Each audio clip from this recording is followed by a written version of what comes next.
Hi guys, I'm Will, and welcome to Acgn. Right now I'm sitting on the dock at Camp Bishopswood. You can see Lake Maguntacook behind me.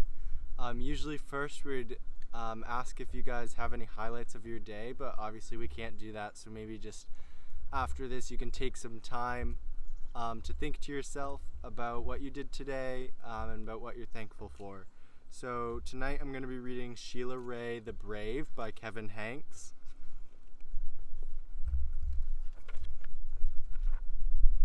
Sheila Ray wasn't afraid of anything. She wasn't afraid of the dark, she wasn't afraid of thunder and lightning, and she wasn't afraid of the big black dog at the end of the block.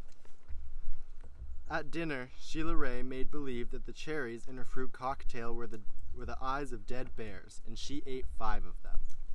At school, Sheila Ray giggled when the principal walked by, and when her classmate Wendell stole her jump rope during recess, Sheila Ray tied him up until the bell rang. "I am very brave," Sheila Ray said, patting herself on the back. Sheila Ray stepped on every crack in the sidewalk without fear. When her sister, Louise, said there was a monster in the closet, Sheila Ray attacked it. And she rode her bicycle no-handed with her eyes closed. "Yay, Sheila Ray!" her friends yelled, clapping their hands. Here's a picture of her riding her bicycle. One day, Sheila Ray decided to walk home from school a new way. Louise was afraid to. "You're too brave for me," Louise said. "You're always such a scaredy cat," Sheila Ray called. "Am not," whispered Louise. Sheila Ray started off, skipping. "I am brave," she sang. "I am fearless." She stepped on every crack. She walked backwards with her eyes closed. She growled at stray dogs and bared her teeth at stray cats. And she pretended that the trees were evil creatures. She climbed up them and broke their fingers off. Snap, snap, snap.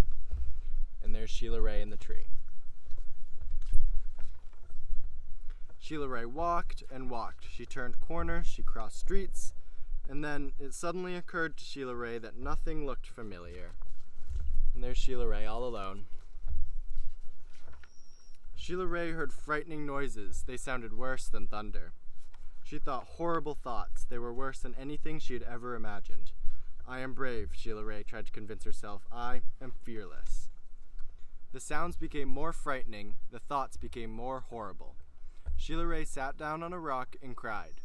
"Help," she sniffed. She thought of her mother and her father and Louise. "Here I am," a voice said. "Louise?" Sheila Ray hugged her sister. "We're lost," Sheila Ray said.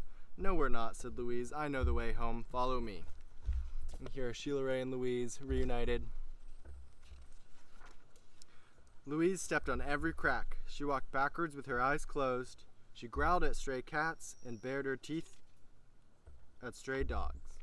And she pretended that the trees were evil creatures. She jumped up and broke their fingers off. Snap, snap, snap.